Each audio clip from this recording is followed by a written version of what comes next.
Part 1. 1. You are going to hear a conversation between an agent and a client. First, you have some time to look at questions 1 to 6.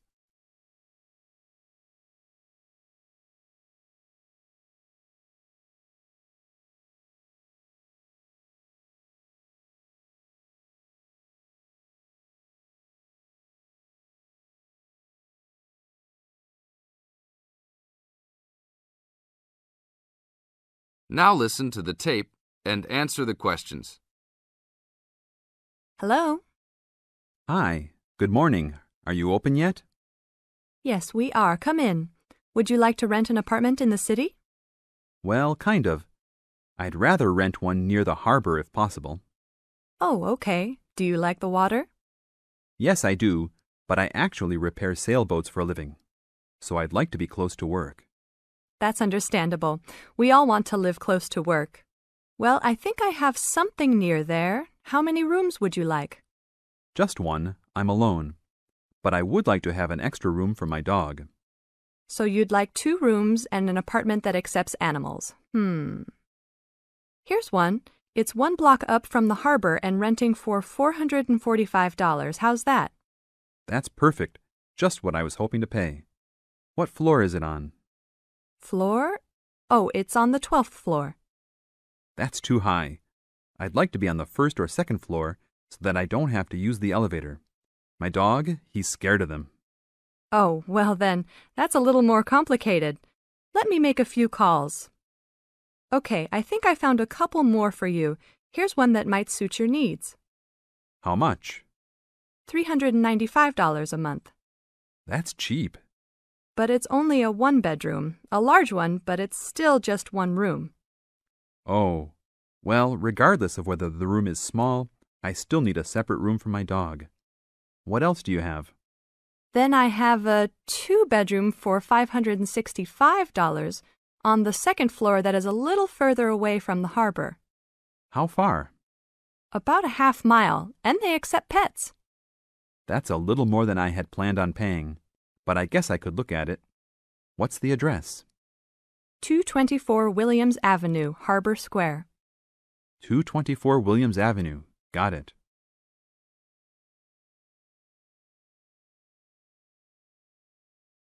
Now look at questions 7 to 10.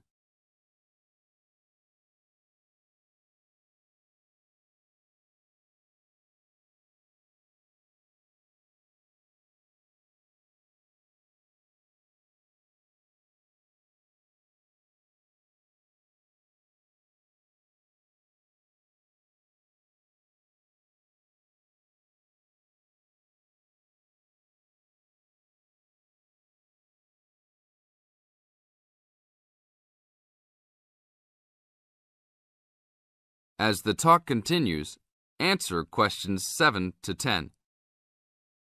What else is included? Let's see, it has a washer and dryer, refrigerator and stove, a bed, dressers and shelves, and access to a swimming pool, game room, and gym. Ooh, I'll definitely take a look. Hi, how did you like it? It's great. I love the amenities, but the bed and furniture are awfully dirty. Can they replace those before I move in? Sure, that shouldn't be a problem. Anything else? Yeah, I didn't see anywhere to park my car. Is there a parking lot in the basement? Yes, there is. Would you like to rent a space? No, I'd like that to be included in the rent. Oh, well, I'll see what I can do, but I can't guarantee that. Do you want to take it anyhow? If those 2 issues were solved, I would love to take it. That is the end of Part 1. You now have half a minute to check your answers.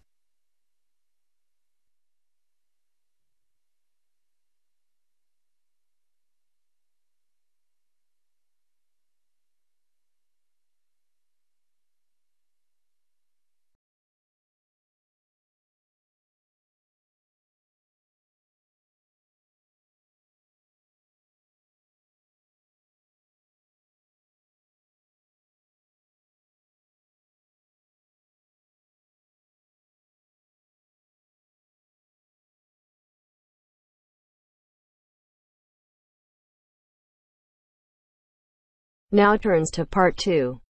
Part 2.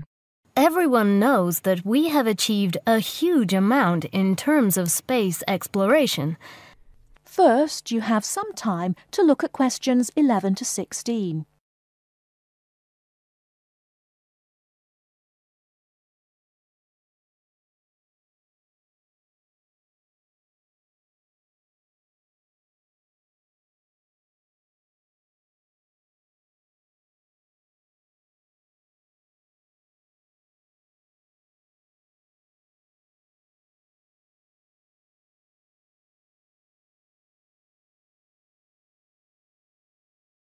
Now, listen carefully and answer questions 11 to 16. Everyone knows that we have achieved a huge amount in terms of space exploration. The space race between ourselves and Russia went on for nearly 20 years, but we were the first to land a man on the moon. At that time, the space race was very close, and the Russians very nearly got to the moon before us. For me, the most exciting invention, and the invention that really showed we were ahead in the space race, was the reusable space shuttle. It was first successful in 1981 and has since been used on many missions. The reusable shuttle can carry astronauts on space missions and can serve as a laboratory in which to conduct experiments. It can be used to transport equipment to space stations or to collect or repair satellites. The shuttle carries between 5 and 7 crew members. When a mission is complete, the shuttle fires thrusters, which propel it back into the Earth's atmosphere. It then glides down to make its landing. Before you hear the rest of the talk, you have some time to look at questions 17 to 20.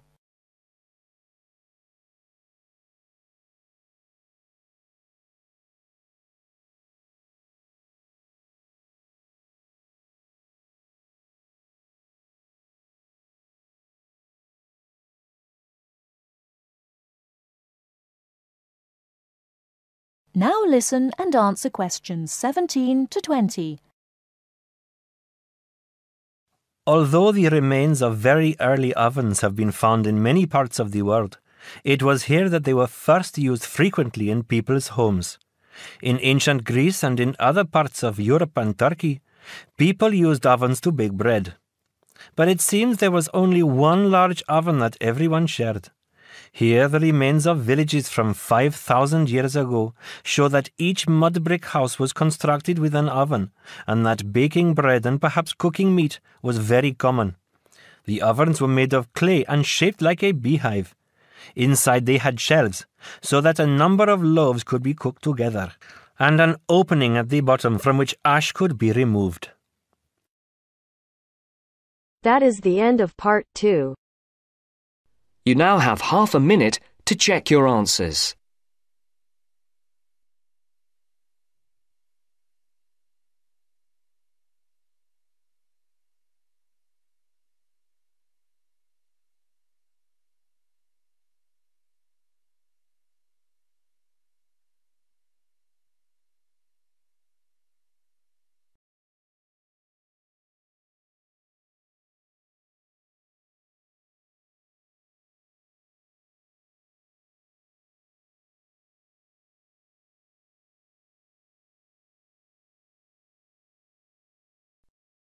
Now turns to Part 3. Part 3. You will hear a discussion between two work colleagues and their manager about the restructuring of their company. First, you have some time to look at questions 21 to 25.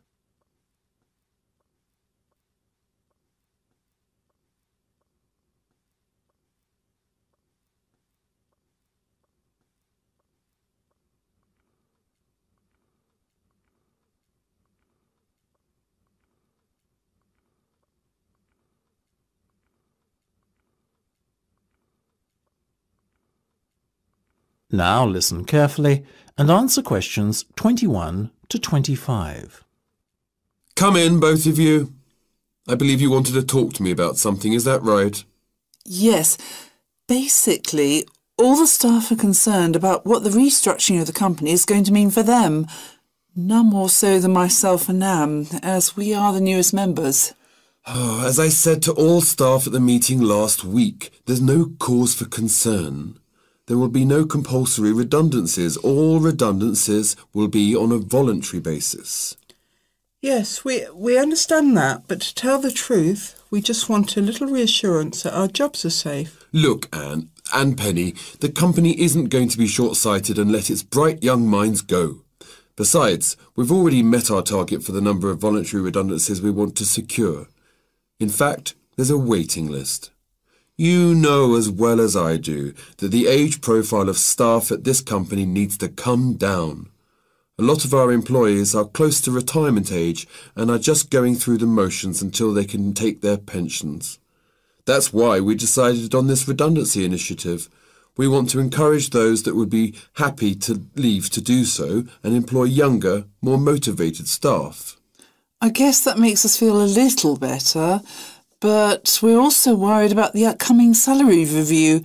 What will it mean for us? Given the fact that the company's motivation for this restructuring initiative is not to cut costs, you needn't be worried that there will be a negative effect on your salaries.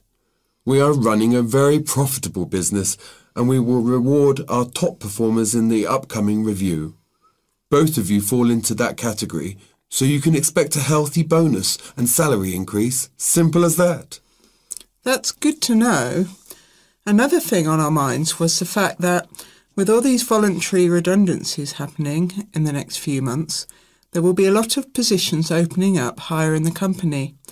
What we were wondering is, will the recruitment drive be an internal or an external one? Obviously, we will recruit internally where possible. That has always been company policy. So, if you're asking me will there be opportunities to gain a promotion in the near future, then the answer is very definitely yes. The type of candidate we would be looking for has a proven track record and is performance-driven. How can we improve our chances of getting promoted then, when the opportunity arises? Well, in the meantime, be prepared to take on additional responsibilities, especially those relating to the management of other members of staff. Obviously, the higher up you go in the company, the more involved you'll be in managing people. What the management team is looking for then is proof that you can work effectively with and manage other members of staff. Before you hear the rest of the discussion, you have some time to look at questions 26 to 30.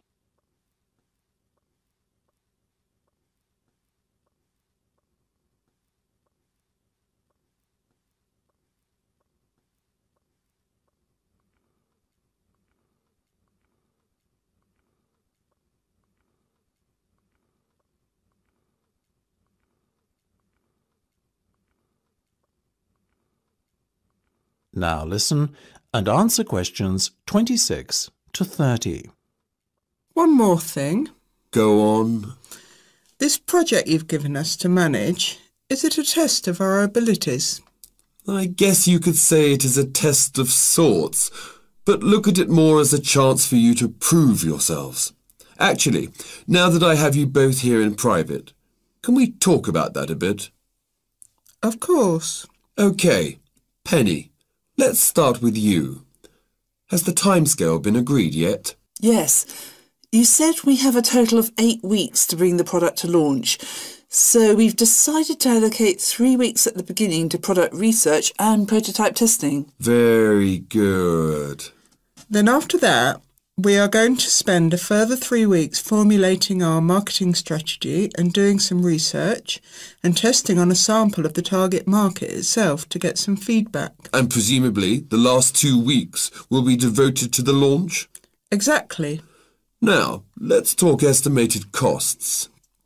Well, you've given us a total budget of £100,000. Of that, we're allocating 50% to product development and testing, a further 25% to marketing, and £25,000 will be spent on the launch. Penny, give me a breakdown of the launch costs, would you? Sure. £10,000 will be spent on hiring and decorating the venue, £10,000 will be spent on promotional work, and the remaining money will be used to pay for catering and administrative costs. I'm very happy with that, to be honest. As I said, you guys should stop worrying. You're doing a fantastic job, so keep it up.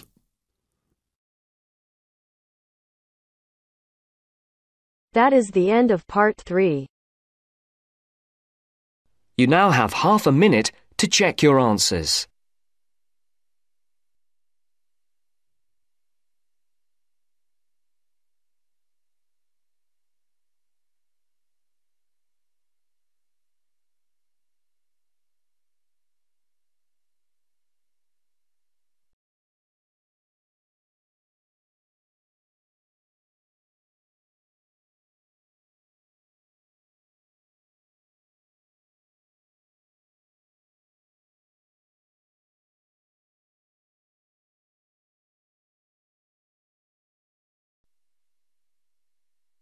Now turns to part 4. Part 4. You are going to hear some facts and figures about Australia. First, you have some time to look at questions 31 to 40.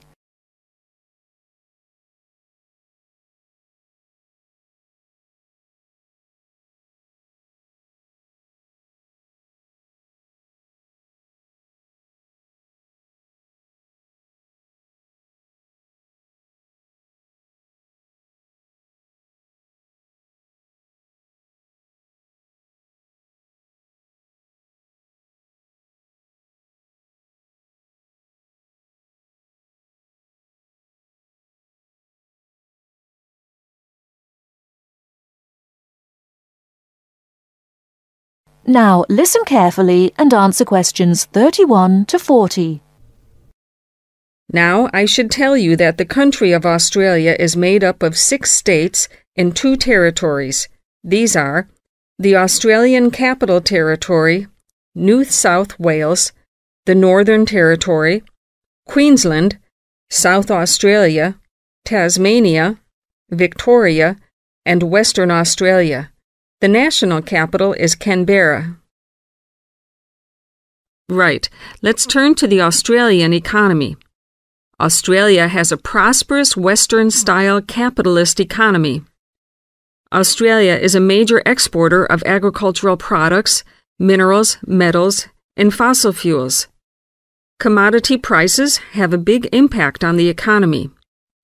Australia suffered from the low growth and high unemployment typical of the OECD countries in the early 1990s, but the economy has expanded at reasonably steady rates in recent years. In addition to high unemployment, short-term economic problems include how to balance output and inflation and how to stimulate exports. The economy is made up like this: agriculture, 3.1%, industry, 27.7%, services, 69.2%. The labor force has a similar pattern. The total labor force is 8.2 million. 34% work in finance and services, 23% work in public and community services, 20% work in the wholesale and retail trade, 17% work in manufacturing and industry, and 6% work in agriculture. What are the chief industries of Australia? They are mining, industrial, and transport equipment, food processing, chemicals, and steel. What are Australia's main agricultural products? They are wheat, barley, sugarcane, fruit, cattle, sheep, and poultry. And who do we sell our products to? At present, our chief export market is Japan, which takes 24% of our exports. After that, South Korea takes 8%, and New Zealand and the U.S. each take 7%. In years to come, however, we expect China to become a significant trade partner. China already supplies 5% of Australia's imports. This is the same amount as New Zealand. Meanwhile, we take 1/5, in fact 22% of our imports from the US, 17% from Japan, and 6% from the UK. So what sort of things does Australia import? Well, we import a lot of machinery and transport equipment, especially computers and office machines, also telecommunications equipment, and in addition we have to import oil and petroleum products. So let's move to the subject of communications in Australia. We have an estimated 8.7 million telephones and 9.2 million televisions. There are some 134 television broadcast stations and 325 radio stations. The related subject of transport is naturally very important in such a big country as Australia. Let's look at highways first. There are two kinds of highways, paved and unpaved. Paved highways are regular roads with a permanent surface. But actually, we have more unpaved highways, around 60%, than paved, when all the country roads are included. In addition, Australia has a railway network of over 38,000 kilometers. But you'll probably find it hard to believe how many airports we've got. 10? 20? 50? No, the total is 443. Of course, this includes many short runways on farms and in the outback. There are only 9 airports with runways of more than 3,000 meters.